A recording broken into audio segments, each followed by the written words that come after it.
नमस्कार, जय हिंद साथियों। स्वागत है आप सभी का आपके अपने यूट्यूब चैनल अमन स्टडी पॉइंट में।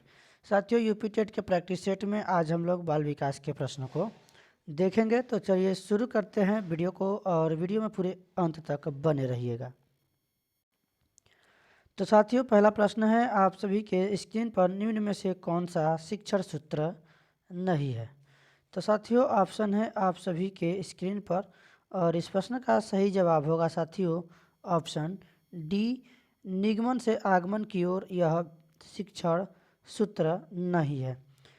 साथियों, अगर शिक्षण सूत्र की बात करें तो शिक्षण सूत्रों में जो हर्बर्ट स्पेंसर हैं तथा कामोनियस है, उन्होंने निम्न प्रकार से शिक्षण अधिगमों को दिया था, जिसमें से आपका सरल से कठिन की ओर, अनिश्चित से निश्चित की ओर, ये हैं दृश्य से अदृश्य की ओर, जिस मूर्त से अमूर्त की ओर है, पूर्ण से अंश की ओर, स्थूल से सूक्ष्म की ओर, ज्ञात से अज्ञात की ओर, विशिष्ट से सामान्य की ओर, विश्लेषण से संश्लेषण की ओर, मनोवैज्ञानिक क्रम से तर्कसंगत की ओर। ये सभी शिक्षण सूत्र हैं, जबकि निगमन से आगमन की ओर यह शिक्षण सूत्र नहीं है, यह एक विधि है। तो चलेंगे साथियों अगले प्रश्न की ओर। हमने सोचा कि सीटेट का जो है आपका फॉर्म फिलअप हो रहा है, ऑनलाइन रजिस्ट्रेशन हो रहा है, तो हमने सोचा कि सीटेट का वीडियो जो है ज़्यादा से ज़्यादा दिया जाए, जो प्रीवियस ईयर के क्वेश्चन है। तो हमने सुबह 8 बजे भी सीटेट का क्वेश्चन पेपर अपलोड किया था, तो उसमें ज़्यादा जो है लोगों ने जो उसमें रुचि नहीं दिखाई, इसलिए हमने सोचा कि यूपी टेट का ही क्लास इसमें जो है सुबह को दिया जाएगा। तो हमने परीक्षा को देखते हुए सोचा कि दोनों टाइम सुबह 8 बजे और शाम को 8 बजे सीटेट की जो है क्लास दी जाएगी, वीडियो मिलेगी आपको, मगर अब 8 बजे सुबह यूपी टेट ही यहाँ पर आपको देखने को मिलेगा, क्योंकि हमने 8 बजे अपलोड किया था वीडियो, ज़्यादा रुचि नहीं दिखाया गया आप लोगों के द्वारा। तो वैसे ही क्रम चलेगा जैसे सुबह में यूपी टेट और शाम को सीटेट वाली वीडियो आपको देखने को मिलेगी।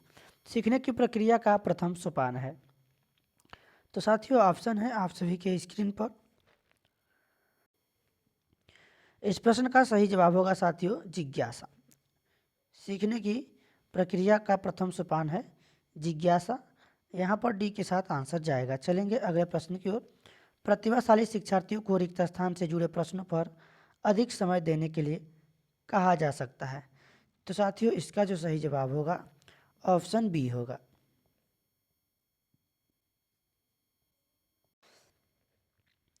प्रतिभाशाली शिक्षार्थियों को सृजन से जुड़े प्रश्नों पर अधिक समय देने के लिए कहा जा सकता है। अगला प्रश्न है साथियों आप सभी की स्क्रीन पर, निम्न में से कौन सी शब्दावली प्रायः अभिप्रेरणा के साथ अंत बदलाव के साथ इस्तेमाल की जा सकती है। तो साथियों, इस प्रश्न का सही जवाब जाएगा ऑप्शन बी के साथ। बी के साथ आंसर लगाएंगे। चलेंगे अगले प्रश्न की ओर। अगला प्रश्न है आप सभी के स्क्रीन पर, वाक बाधित बच्चों का विकास किया जा सकता है, यानी किस प्रकार किया जा सकता है। तो साथियों, उनको सही ध्वनि के उच्चारण के लिए सहायता करके। ऑप्शन यहाँ पर साथियों बी सही होगा। चलेंगे अगले प्रश्न की ओर। निम्न में से कौन सा सीखने की शैली का एक उदाहरण है। तो यहाँ पर साथियों ऑप्शन आप सभी के स्क्रीन पर दिया हुआ है। इस प्रश्न का जो सही जवाब होगा ऑप्शन डी होगा चाक्षुष। अगला प्रश्न है साथियों, संज्ञानात्मक विकास निम्न में से किसके द्वारा समर्थित होता है। तो संज्ञानात्मक विकास यह जो है साथियों एक समृद्ध और विविधतापूर्ण वातावरण उपलब्ध कराना, इससे समर्थित होता है। बी ऑप्शन सही जवाब होगा। चलेंगे साथियों अगले प्रश्न की ओर। एक बार आप लोग वीडियो को अपने दोस्तों में शेयर कर दीजिएगा, ताकि उनके पास भी यह वीडियो पहुंच सके जो लोग यूपी टेट की तैयारी कर रहे हैं। तो साथियों, आपको हमारे चैनल पर बिल्कुल फ्री में यूपी टेट की, सुपर टेट की या सी टेट की जो भी तैयारी है फ्री में आपको कराई जाएगी। जो भी प्रैक्टिस सेट मिलेंगे आपको बिल्कुल फ्री में, कोई भी पेड कोर्स यहाँ पर नहीं है। बुद्धि के बहुकारक सिद्धांत के प्रतिपादक है। तो साथियों, इस प्रश्न का सही जवाब होगा ऑप्शन सी थॉर्नडाइक। 14 मूल प्रवृत्तियां किसके द्वारा दिया गया है? तो यह दिया गया है मैकडूगल के द्वारा। अगला प्रश्न है साथियों, बच्चों में संवेगात्मक समायोजन प्रभावी होता है। तो यह साथियों किससे होता है? कक्षा शिक्षण में, व्यक्तित्व निर्माण में, अनुशासन में। यानी ऑप्शन डी साथियों इस प्रश्न का सही जवाब होगा, यानी कि ये तीनों विकल्प सही है। बच्चों की त्रुटियों के बारे में निम्नलिखित में से कौन सा कथन सत्य है? तो साथियों ऑप्शन है आप सभी के स्क्रीन पर, और इस प्रश्न का सही जवाब साथियों जाएगा ऑप्शन ए के साथ। आप सभी ऑप्शन को आप लोग बिल्कुल ध्यान से देखेंगे साथियों, ऑप्शन भी देखना बहुत ज़रूरी है। यहाँ पर ऑप्शन ए वाला जो है आपका सही जवाब होगा। बच्चों की त्रुटियाँ उनके सीखने की प्रक्रिया का जो है अंग है। अगला प्रश्न देखेंगे, संवेगात्मक विकास को प्रभावित करने वाले कारक हैं। तो साथियों इसमें से जो देखेंगे आप, शारीरिक स्वास्थ्य भी है, मानसिक योग्यता भी है और थकान, यानी ये सभी हैं। ऑप्शन डी साथियों इस प्रश्न का सही जवाब होगा। अगला प्रश्न है, इनमें से कौन सी अधिगम अशक्तता वाले बच्चे की एक विशेषता है? तो यहाँ पर साथियों इस प्रश्न का सही जवाब होगा ऑप्शन डी, धारा प्रवाह रूप से पढ़ने तथा शब्दों पर पलटकर जाने में कठिनाई। डी के साथ आंसर लगाएंगे। चलेंगे अगले प्रश्न की ओर। समस्या समाधान में लक्ष्य प्रवणता के संप्रत्यय को किसने प्रस्तावित किया था? ऑप्शन है आप सभी के स्क्रीन पर साथियों, इस प्रश्न का सही जवाब जाएगा ऑप्शन बी के साथ, हल ने। अगला प्रश्न है साथियों, शिक्षण हेतु मानसिक उद्दीपन प्रतिमान का प्रयोग निम्न में से किसके सुधार हेतु किया जाता है? तो इसका प्रयोग किया जाता है साथियों सृजनात्मकता के सुधार हेतु। सी के साथ आंसर लगाएंगे। चलेंगे अगले प्रश्न की ओर। ब्लूम के वर्गीकरण के आधार पर उद्देश्य आधारित प्रश्नों के निर्माण में कौन सा विकल्प असंगत है? तो इस प्रश्न का साथियों सही जवाब होगा ऑप्शन सी, आत्मानुभूति। शैशवावस्था के लिए उत्तम शिक्षण विधि है। तो साथियों शैशवावस्था के लिए जो सबसे उत्तम विधि है, मॉन्टेसरी भी है, विधि भी है मारिया मॉन्टेसरी वाला, खेल विधि भी है, खेल विधि के जनक फ्रॉवेल हैं, किंडरगार्टन विधि। तो यहाँ पर साथियों ये सभी यानी ऑप्शन डी इस प्रश्न का सही जवाब होगा। चलेंगे अगले प्रश्न की ओर। निम्नलिखित में से कौन सा तरीका अध्यापिका के द्वारा एक सृजनात्मक बच्चे की पहचान करने के लिए सर्वाधिक उपयुक्त होगा? तो साथियों इस प्रश्न का सही जवाब जाएगा ऑप्शन डी के साथ, बच्चों का विस्तृत रूप से अवलोकन करना, विशेष रूप से उस समय जब वह समस्याओं को हल करता है।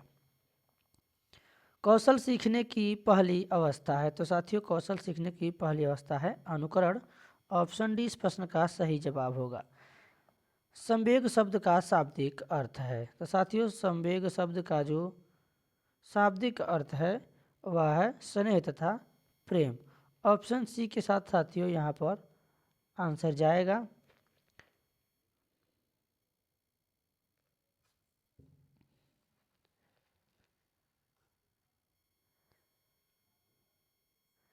यहाँ पर साथियों देखेंगे बी और सी में दोनों में एक ही दिया गया है, स्नेह तथा प्रेम। तो यहाँ पर बी और सी दोनों एक ही, दोनों सही है। चलेंगे अगले प्रश्न की ओर। समावेशी शिक्षा के पीछे मूल आधार क्या है? तो साथियों समावेशी शिक्षा के पीछे मूल आधार है समाज में विभिन्नता है और विद्यालयों को इस विभिन्नता के प्रति संवेदनशील होने के लिए समावेशी होने की आवश्यकता है। यानी कि समावेशी शिक्षा में बच्चों के साथ किसी भी प्रकार का या किस जाति के आधार पर, लिंग के आधार पर, किसी भी आधार पर भेदभाव नहीं किया जाता है, यानी सबको एक साथ शिक्षा दी जाती है। अगला प्रश्न है साथियों अधिगम का पठार है। तो साथियों अधिगम का पठार है अधिगम में अवरुद्ध वर्धन। ऑप्शन बी साथियों इस प्रश्न का सही जवाब होगा। अगला प्रश्न देखेंगे, बाल मनोविज्ञान के आधार पर कौन सा कथन सर्वोत्तम है? तो यहाँ पर साथियों बाल मनोविज्ञान के आधार पर प्रत्येक बच्चा क्या होता है? विशिष्ट होता है। डी ऑप्शन सही होगा। अगला प्रश्न है साथियों आप सभी की स्क्रीन पर, चिंतन संज्ञानात्मक पक्ष में एक मानसिक क्रिया है। यह कथन दिया गया है, यानी किसके द्वारा दिया गया है? जॉन डीवी, गिलफोर्ड, क्रूज या रॉस के द्वारा। तो साथियों यह दिया गया है रॉस के द्वारा। ऑप्शन यहाँ पर आपका डी सही होगा।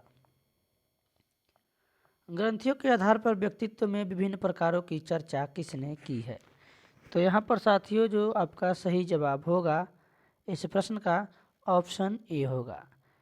ग्रंथियों के आधार पर व्यक्तित्व में विभिन्न प्रकारों की चर्चा क्रैस्मर ने की है। ए के साथ आंसर लगाएंगे। जैसे कि आपने पढ़ा होगा लंबकाय, सुडौलकाय, गोलकाय, अलग अलग वैज्ञानिकों ने जो है, मनोवैज्ञानिकों ने अलग अलग अपना इस पे प्रकार दिया था।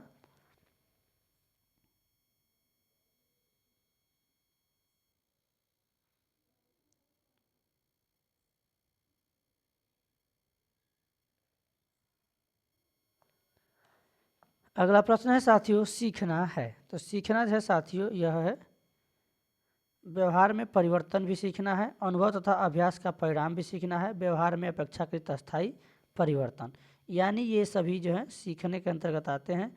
ऑप्शन डी साथियों इस प्रश्न का सही जवाब होगा। चलेंगे अगले प्रश्न की ओर। एक बालक जिसकी बुद्धि लब्धि 105 है उसे वर्गीकृत किया जाएगा। तो साथियों बुद्धि लब्धि जो होती है अगर 105 है तो वह साथियों जो बच्चा होगा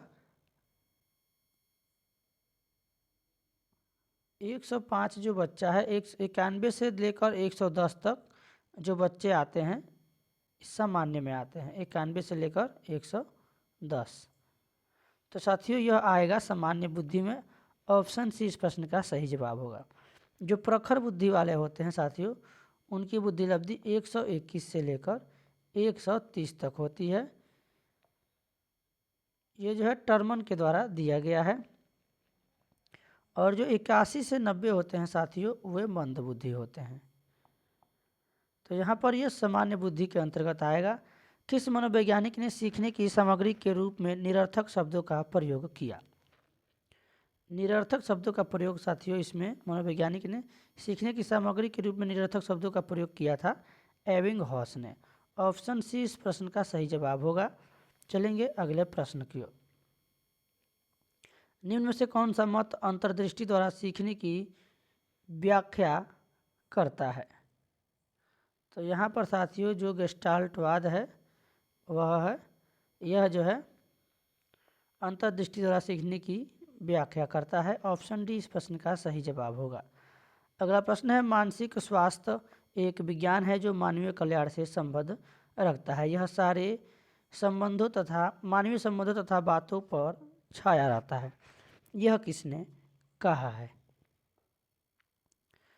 तो यह साथियों कहा है क्रो एंड क्रो ने। ऑप्शन डी इस प्रश्न का साथियों सही जवाब होगा। आखिरी प्रश्न है इस वीडियो का, अभिप्रेरणा का वर्गीकरण होता है। तो अभिप्रेरणा का जो वर्गीकरण है साथियों यह होता है जन्मजात तथा अर्जित। यह अभिप्रेरणा जन्मजात भी हो सकती है और अर्जित भी हो सकती है। तो साथियों इसका सी ऑप्शन सही होगा। आज के वीडियो में बस इतना ही। मिलेंगे एक और वीडियो में एक नए प्रैक्टिस सेट के साथ। तब तक के लिए जय हिंद, जय भारत।